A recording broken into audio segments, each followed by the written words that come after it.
प्रणाम। आइ अहाँ सबके समक्ष एकटा खिस्सा लऽ कऽ एलहुँ हेँ जे केना एकटा ब्राह्मण जे छै से ज्योतिषके रूपमे विख्यात भऽ जाइ छथि। एक समयके बात छै जे एकटा ब्राह्मण रहथि आ हुनकर पत्नी रहथिन हुनका साथे। तऽ ब्राह्मण जे छै से अथी भिक्षा माँगि कऽ अपन परिवारके भरण पोषण करैत। तऽ ब्राह्मण जे छै से खाय लए जखन बैसथिन तऽ ओ कतबो 10 गाम माँगि आबैत तैयो आ 1 गाम माँगि आबैत तैयो हुनकर कनिआँ जे छै से हुनका भरि पेट खाय लए नहि देथिन।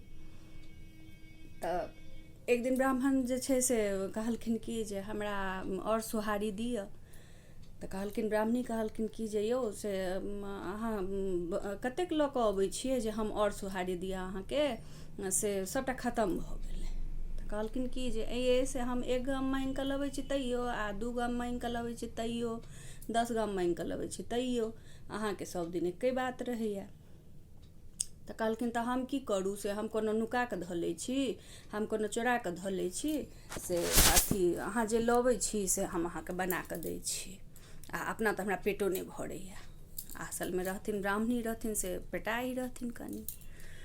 तऽ एक दिन ब्राह्मण कहलखिन कि से अथी हमरा जे छै से बड्ड मोन खराब लगैए, से हम कनि काल सुतब, से भोजन जखन बनि जायत तखन जे छै से हमरा उठायब। कहलखिन ठीक छै। तऽ जखने गरीब रहथि तऽ एकेटा घर रहनि, ओहिमे चूल्हा चौका आसन बासन सुतनाइ पड़नाइ सभटा होनि। तऽ ब्राह्मण जे छै से एकटा पतरकी जाजिम लऽ कऽ पएरसँ लऽ कऽ माथा तक ओढ़ि कऽ अपन सुति रहलाह। ब्राह्मणी तऽ बुझलखिन जे ब्राह्मण सुति रहलाह, हिनका मोन नहि नीक छनि, तऽ सुति रहलाह। आ ब्राह्मण तऽ तरसँ सभटा देखैत रहथि। ब्राह्मणी जखन सोहारी पकाबऽ लगली तऽ जखन सभटा सोहारी पाकि गेलनि तऽ ओ की केलथि, ओहिमे सँ एकटा सोहारी जे छै से कोठीके गोड़ा तर, एकटा जे छै से ओ दुचुल्हिया जे रहनि जे नहि जोड़ैत रहनि ताहिमे नुका लेलथि, एकटा जे छै से अथीके सिक्कीपर धऽ देलखिन, सीक जे रहै छै ताहिपर धऽ देलखिन। ब्राह्मण तऽ सभटा देखैत रहथि। ताहिके बादमे जे जखन नुकायल भऽ गेलनि तहन जे छै से ब्राह्मणके खाय लए उठेलखिन, कहलखिन उठू। ब्राह्मण उठलाह। जखन खाय लए बैसलथि, हुनका आगूमे जे 2टा या 4टा सोहारी देने रहथिन, जखन खायल भऽ गेलनि तऽ कहलखिन कि जे आरो सोहारी लाउ। तऽ कहलखिन कहाँ छै सोहारी, सोहारी तऽ खतम भऽ गेलै।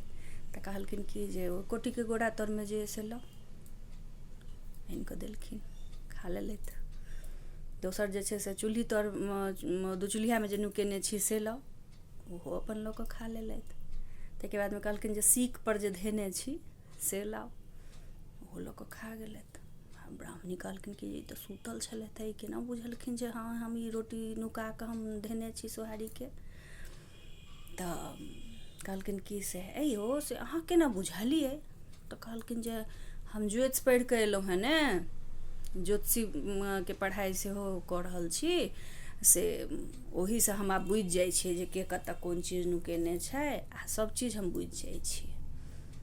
ब्राह्मणी छी तऽ अपनहुसँ महिलाके पेटमे कहीं बात पचै। ब्राह्मणी जे छै से उठलथि तऽ भरि गाँवमे सोरहा कऽ देलखिन जे हमर ब्राह्मण ज्योतिष पढ़ि कऽ अयलथि हँ, हमर ब्राह्मण ज्योतिष पढ़ि कऽ अयलथि हँ, हमर ब्राह्मण ज्योतिष पढ़ि कऽ अयलथि हँ। एक दिन की भेलै जे रानीके से अथी गिरमलहार जे छनि से हेरा गेलनि। तऽ रानी कहलखिन कि से अथी हमर तऽ गिरमलहार हेरा गेल, से अथी राजाके पता लगलनि। तऽ राजा कहलखिन कि जे ई हार चोरेलक तकरा जे छै से भागसी झोंका देबै आ से मतलब ई हारके पता लगबै जाउ। तऽ हुनका अथी कानमे ई बात गेलनि जे ब्राह्मण जे छै से ज्योतिष पढ़ि कऽ एलखिन हेँ तऽ ओ सभटा बात बुझै छथिन। ब्राह्मणके बजायल गेल, कहलखिन जे ब्राह्मण काल्हि तक जे छै से अहाँ एहिके पता लगाउ जे के ई हार चोरेलक। तऽ आ नहि पता लगायब तऽ जे छै से बहुत एहिके दण्ड भेटत अहाँके। तऽ ब्राह्मण बेचारा अथभुतमे जे आब की करू की नहि करू। ब्राह्मण अयला घर, हुनका ने नींद होनि ने अथी ने ब्राह्मणीके कहि सकै छथिन, ओ तऽ अपने कहने रहथिन जे हम ज्योतिष पढ़ि कऽ अयलहुँ हेँ। तऽ घरमे जे अयला तऽ नींद नहि होनि। रातिमे जखन अधरतिया बीत गेलै तऽ ब्राह्मण सुतऽ लेल गेलै तऽ हुनका नींद तऽ होइ नहि, तऽ कहलखिन कि जे हे नीनो कतेक नीने सुतल छ, आबऽ ने हे नीनो कतेक नीने सुतल छ। तऽ जे हार जे चोरेने रहै से एकटा नीनो नामक दासी रहै। ओ नीनो जे छै से हार चोरेने रहै। नीनो कहलक गै माय, ई तऽ ब्राह्मण तऽ बुझि गेला जे हमही हार चोरेलहुँ हेँ, काल्हि तऽ जे छै से हमरा जे छै से फाँसीपर लटकाइए देल जायत। ओ नीनो आयल आ अपन ओ हार लऽ कऽ जे छै से आँगनमे अपन फेंक कऽ चलि गेल। तऽ ब्राह्मण देखलखिन ओकरा। ब्राह्मण कहलखिन कि जे अथी एम्हर आउ। तऽ कहलखिन जे हे ब्राह्मण, अहाँ कहबै नहि से अथी हम हार चोरेलियै यऽ, से हमरा बड्ड डर होइए से हमरा फाँसीपर लटका देता। तऽ कहलखिन ठीक छै तू जो। ब्राह्मण फेर ओ हारके राखि लेला। प्रात भेने जे छै से राजाके दरबारमे गेला आ ओ हार दऽ देलखिन। आब तऽ और पूरा हल्ला भऽ गेलै जे बाप रे, ब्राह्मण जे छै से ज्योति पढ़ि कऽ एलखिन हेँ, ज्योति पढ़ि कऽ एलखिन हेँ। ब्राह्मण जे छै से सभटा बुझै छथिन। एक दिन ब्राह्मण जे छै से अपन सवेरेके अथी क्रिया कऽ कऽ से अपन गेलथि अथी दिस, सवेरेके अपन हवा खाय लए। तऽ ओहिठाम अपन योग करैत रहथि तऽ देखलखिन खजूरबन्नीमे से एकटा अथी गदहा चरैत रहै। ब्राह्मण अपन देखलखिन, अपन ओ अपन अथी योग कऽ कऽ अपन फेर घर चलि अयला।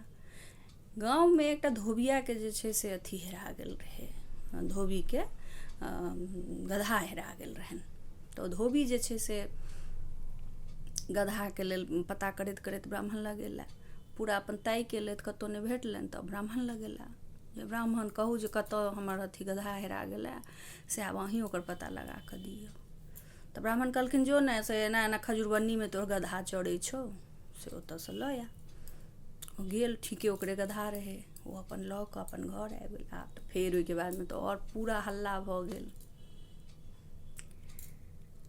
आब जे छै से छोट बच्चासभ तऽ केहन अगत्ती रहै छै बुझबे करै छियै। तऽ छोटका बच्चासभ कहलक कि जे ई ब्राह्मण जे छौ से सभ चीजके पता लगा लै छौ, आ भाई ब्राह्मणके परीक्षा हमसभ लेब। ओसभ की केलक, एकटा सपड़ीमे फतिंगी पकड़ि लेल और फतिंगीके सोहि सपड़ीमे बन्द कऽ देलक।